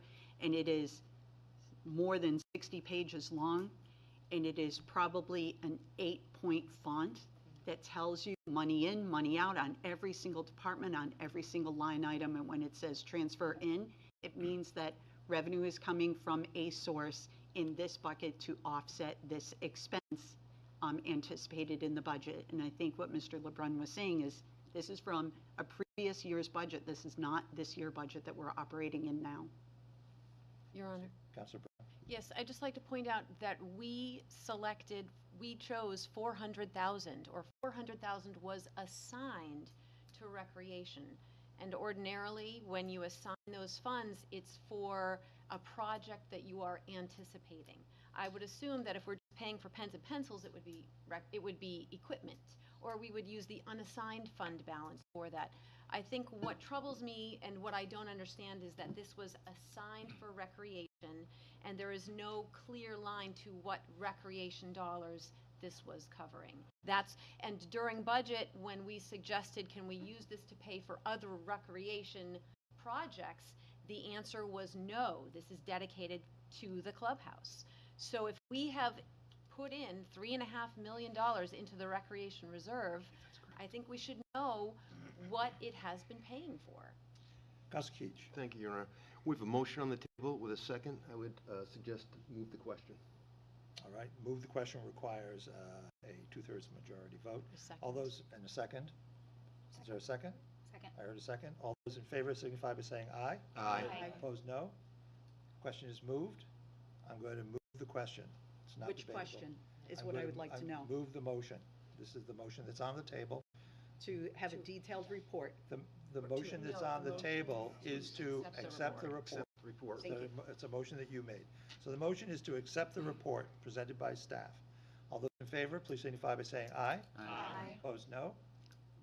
Ayes have it. It passes unanimously. But we also have another motion on the table that No, was we that was seconded by Councilor Sekou for a detailed report. That was subsequent to Jennifer's motion, so. This is a second motion that was It's too made. late. It's too late. No, it's not too late. How is it too late? It was a motion that was seconded. Procedurally, that came first. Right. Yeah, and so procedurally, we that can one accept the came first. report and. Are you making another motion? I guess we could convert it to an amendment.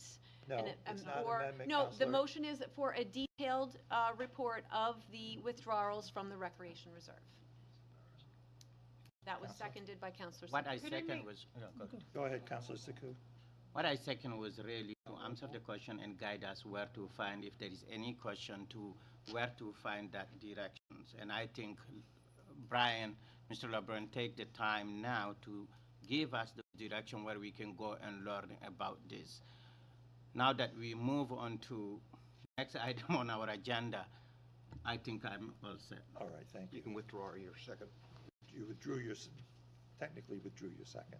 Right. So this, you see, last time I shared with you that I'm very confused.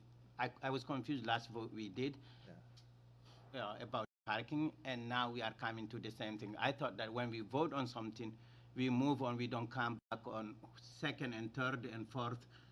You're not confused. Yeah. Thank you.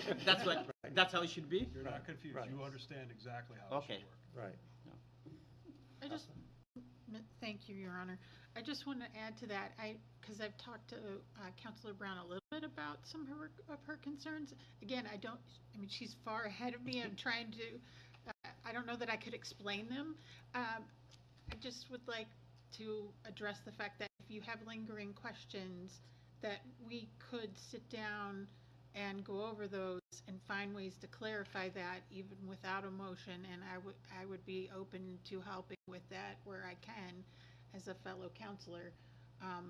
I do agree with what Councilor Sekou said, but that doesn't negate, if there's still a lingering question there, you still have a right to look for that. Thank you. So the motion fails for lack of a second. We Your now Honor. go to suspense items. Madam City Clerk. There's one suspense item listed on the agenda. It's listed as a referral to the Traffic Operations Committee. It's a communication from Jessica Wheeler Russell and Devin Rodrigue on behalf of area residents requesting safety improvements in the Manor neighborhood and surrounding streets. I believe, thank you. Do we have a motion?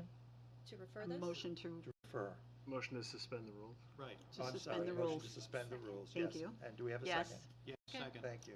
Moved and seconded. All right, thank you. Councilor Kretovic. Yes, I'm going to make a motion that we do send this to traffic operations, but also to include the area of the lower end of Manor Road, Sewell Falls Road, and Abbott that feed into this area. Okay. Second. That's moved and seconded. Does the clerk have that?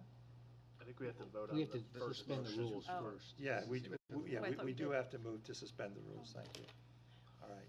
The I move motion to is to suspend the rules. The motion is to suspend the rules. Do you want to speak to it, Councilor Todd? To suspend the rules? No. Okay. No. There All was those a in favor of the Perfectly motion, fine with please signify suspending. by saying aye. Aye. Opposed, no. Ayes have it by the required two-thirds majority. Now, Councilor Kretovic's motion. My apologies. I thought we already did say yes. No, we Must didn't be say getting that. late. And you Um, even baffled me. Yes, and so I would like to request that this communication also include Lower Manor Road, Sewell Falls, and Abbott as part of that discussion with the traffic operations. Second. All right, moved and seconded. Your comments were included in the referral Right. already. Yes. All right, But the language says Manor Thank you. neighborhood. all right. Councilor Todd, would you like to speak to the motion? Yes, I would. Thank you. So I just first of all want to thank all of the residents who have been very proactive and engaged in this process. And the two residents, Mr. Roderick and Ms. Wheeler-Russell especially, but also a larger group of the community who have been basically on a Facebook page and kind of exchanging ideas on this. And so I think it's been a great process. I view this as a natural second step. What we've done already in this area is work with enforcement, and I think that's provided really positive results. The second phase is to look at the actual, engineering piece of the roads. Is there anything that we can do beyond enforcement that could assist residents with their concerns? So I'm fully supportive of this, and I thank Councilor Kretovic also for amending this to include a wider area and specifying what that is. So I look forward to Traffic Operation Committee's recommendations on this. Thank you, Councilor Grady Sexton. Thank you. I also support this, and I would like to thank the Concord Police Department for taking some preliminary action to address these issues that were brought forward. All right, any other discussion? All those in favor of the motion as presented, please signify by saying aye. Aye. Opposed, no. Ayes have it. The motion is adopted. Brings us to comments. Councilor, start with Councilor Todd and move down. Thank you, Your Honor. I just want to note that this is the last City Council meeting on which our City Solicitor, Danielle Pasek, will be sitting, and I just want to thank her on behalf of the community and ourselves as a body and the council for all of her diligent, great work over the years, and wish her the best of luck and success in her new venture.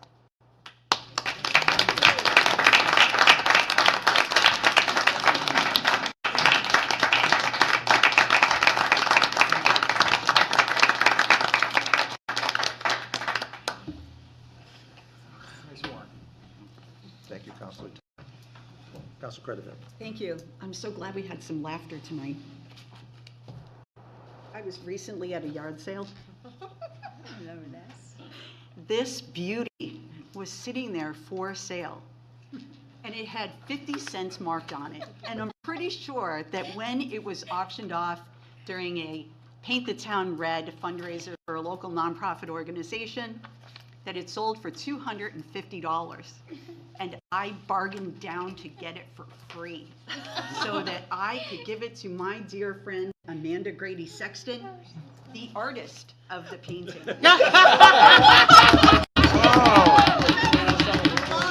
Right. I didn't know anyone. Right next to it Look at that. was another beauty, also marked at 50 cents. Oh. And I want to say with certainty, I'll buy they $1. both sold for $250, because I wouldn't want one to outweigh the other. And this goes to my dear friend, Counselor Keach. Oh. Got many talents. I'll buy it for $3. Wow, Wow. Those are great. I think there's some wall space. I think that's a good idea. I think there was one other from the council, but I'm not quite sure. I can't read the signature. It might actually be the mayor's. Do you know what you painted? When? For the Paint the Town Red? Oh, that's a long time ago. I know. I can bring the two Oh, in, yes. let you decide. I painted the State House dome with a moon, I think. I might have that. Oh, God. She had to pay 75 them. cents. I'm Just terrified. $5. $5. Yeah. If you beat me to it, it's go ahead. Go ahead. I just want to announce that our Thrive Crisis Center of Central New Hampshire is having their Wham Walk-a-Mile event. It's always the first Wednesday of October. This year it'll be October 8th. There are teams forming. You can go on their site. You can pick a team. Last year we had, never mind, I won't go on. But it's an opportunity for you to be a part of that wonderful organization. Councilor Brown. Great. So anyone who went to the Sunflower Festival, if you have an opportunity to go to their dinners, it was incredible, rivals anything on the Eastern Seaboard, which is just amazing. If you have foodies in your family, your friends, that is an event that they should not miss. That was huge. September is library card sign up. There's so much you can do with your library card, from downloading books to borrowing things to getting museum passes. So everybody should take advantage of that. And also, you can come and meet me and Steve Winnett at the Farmers Market on the 20th. We'll be representing the tree subcommittee, talking about bittersweet in our community.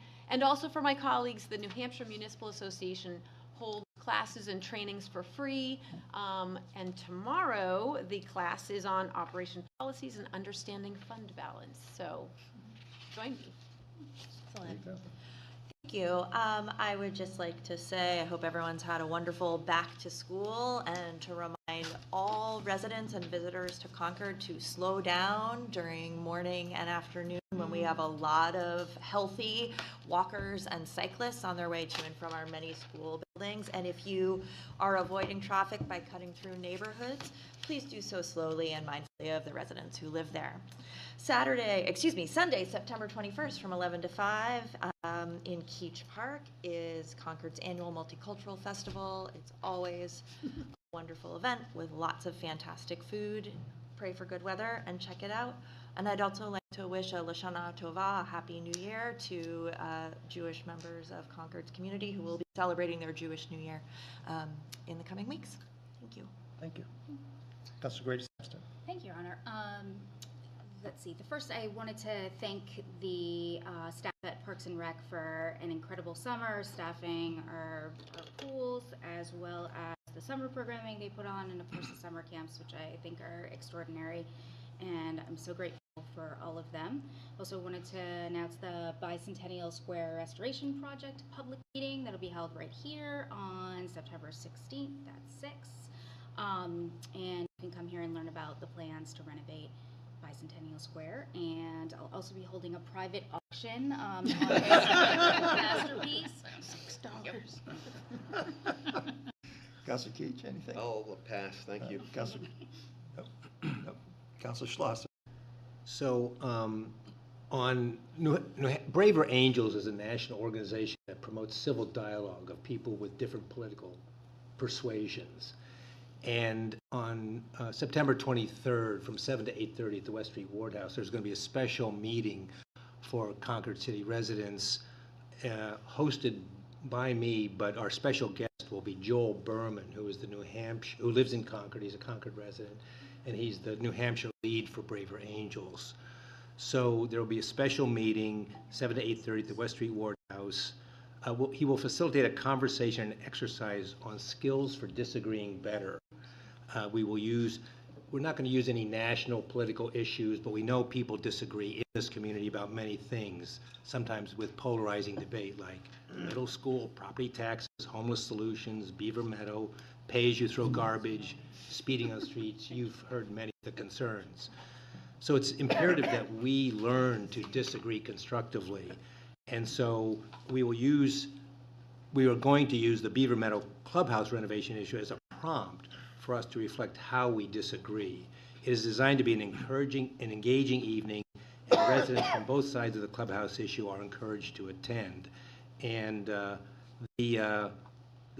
what we hope to accomplish is that people who attend will help participants understand the values and concerns of those who disagree with them, who differ from them politically or on this issue, and teach essential skills for communicating across differences and finding common ground. So I'd like to invite all members of the City Council and city staff and city residents to attend September 23rd from 7 to 8:30 at the West Street Courthouse, a workshop on skills for disagreeing better. So come if you can. Thank you, Councilor. Mr. Mayor Pro Tem? Thank you, Your Honor, and thank you, Councilor Kurtz. You mentioned that the Multicultural Day. I will say that I have been attending this event. It's a great event. It's an event to connect with your fellow resident of the city of Concord, but also all the festivity that goes in from dancing to good food. So it's a great time for all people that attend. So it's on September 21st, as she eloquently stated. The other event that we have in our community is Community Walk on Thursday, September 18, organized by the YMCA here in Concord from 6 to 7. So please, if you are available, join the YMCA. They are trying to do they're doing an amazing job, and I think it's important that we support wherever we can. Thank you. Thank you. Councilor Schultz? Thank you, Your Honor. I don't have my thoughts totally together on this, so forgive me. But there was a article about a young father, 29 years old, named Tim Russell, who was reported in a very well-written story in the Concord Monitor that talked about the fact that he was houseless when he passed. They didn't give any details about what caused him to pass. I don't know if that's any of my business, and I'm okay with that. But what it did tell in great detail was his story. He had a full-time job here at one of my favorite establishments, Dos Amigos Burritos, and he was a dishwasher there. He, like I said, is a father.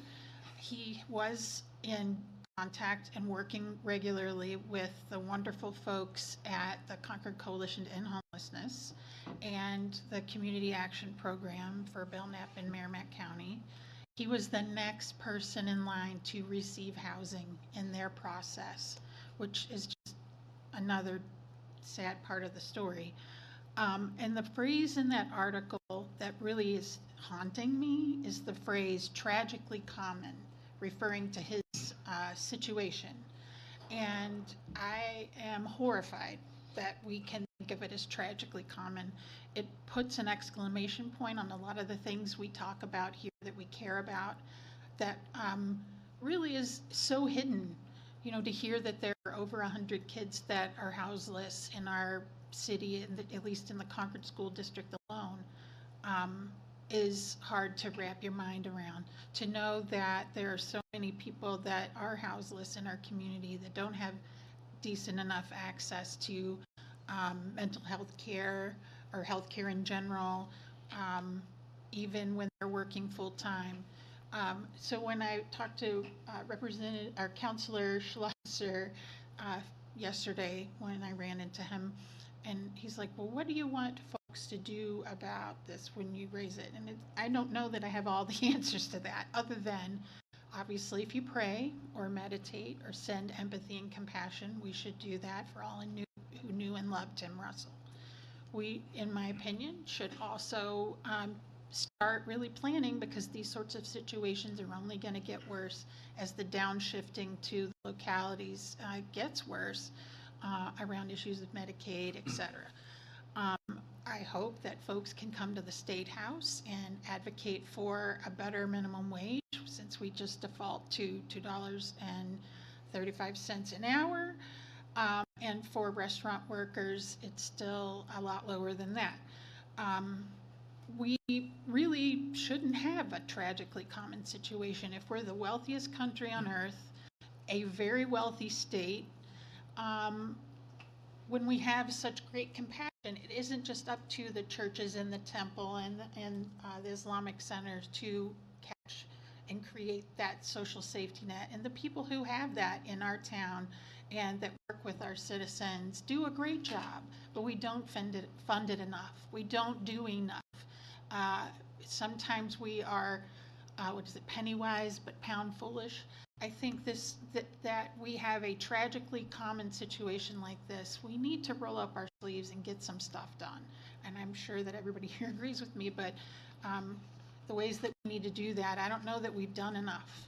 And for that, I hope that we can remember Tim Russell and honor his memory by putting it into action through our microphones, our pens and pencils and keyboards, and walking to the State House any ways that we can. I encourage and will continue to organize on that. And I wish I could say and do more in this moment, but that's, if we could just take a few seconds of silence in his memory. Sure.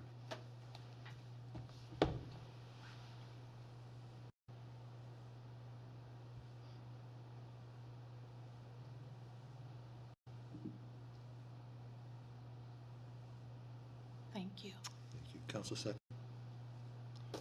I just want to say that I attended Tim Russell's service at the Salvation Army. Nice.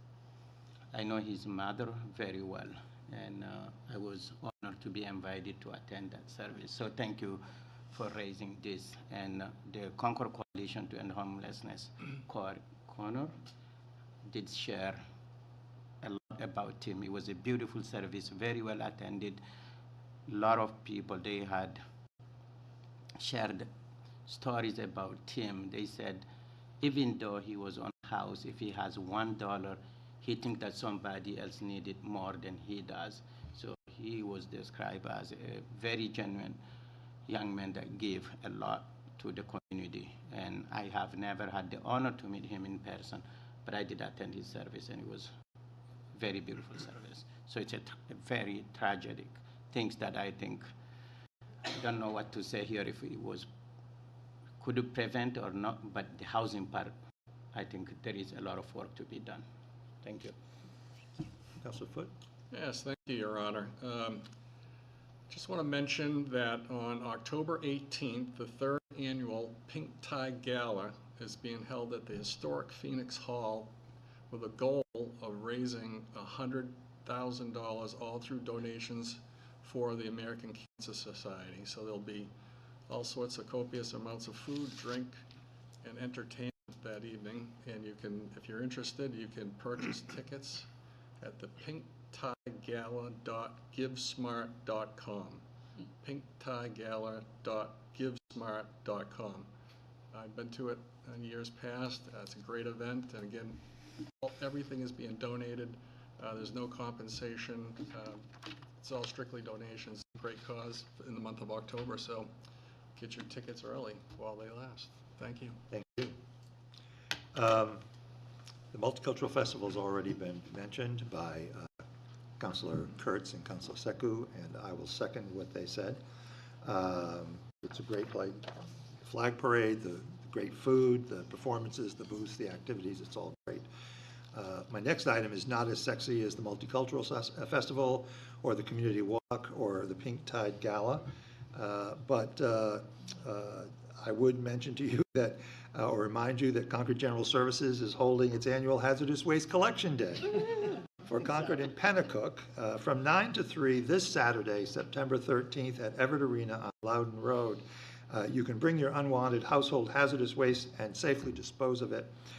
You can go to the city website for details on what they're accepting. This is household waste. And in years past, I'm not sure how it's run today, but, or it's going to be run on Saturday, but in years past, it was pretty much a drive-by. You drive up and there's somebody there and they take what you have and ask what it is, and it's really effortless except for sitting in line. So please remember that. The other thing I want to mention is that on tonight's consent agenda, the City Council approved holding a citywide conversation about what kind of a community we want Concord to be in the next quarter century. This will be a ground-up discussion that can be used to inform our master planning process, which will start next year. The Concord 2050 vision process will be proactive, building on the great success of the Concord 2020 vision held in the late 1990s, and some of the councilors around this table played important roles in that process. That 2020 vision focused development towards the downtown, the opportunity corridor, and the city's villages, preserving open space, conserving resources, sparking economic vitality, and encouraging walkable communities throughout the city. But are these still our focuses? Have our priorities changed? I hope that the Concord 2050 vision will help to answer these questions. I'll be appointing a planning group that will work with New Hampshire Listens to frame the focus and design of this community engagement. This will be followed by 1 or 2 community engagement events where we can sit down across the table, or maybe even virtually, from one another as neighbors to discuss our hopes and ambitions for Concord. It will be incumbent upon us to engage as broad a cross-section of our community as possible in this conversation. And I ask those of you around this table, in the audience, as well as those watching from home, to commit to realizing this goal of broad community participation. So my thanks to the City Council for supporting this initiative. I look forward to working with you on the Concord 2050 vision. Councilor Kretovic. Thank you, Honor. I apologize for speaking after you. In my comments, I really was just making it very light, but I also do want both Councilor Keach and Councilor Amanda Grady-Sexton to know the person that purchased that and gave the contribution to their nonprofit organization wanted you to have the paintings back. They were not really in a yard sale. I'm still going to sell it. All right, Councilor Schultz moves we adjourn. No, another one? I'm sorry. I apologize also, but if you haven't noticed, I want to give a shout out to SWAC, Solid Waste Advisory Committee. They have rewrapped their bags in that non-crinkly plastic is no more. And there's a QR code on there. It's a great avenue for education. You just have to click it. It will tell people what's happening, especially with the pilots that are going to be happening. I think it's a great thing that they're doing to communicate. So yay to that. All right. Before 9. So how much longer do folks want to sit here? No more. All right. Move to adjourn. Move to adjourn, seconded, all in favor? Aye. Opposed? All right. Thank you.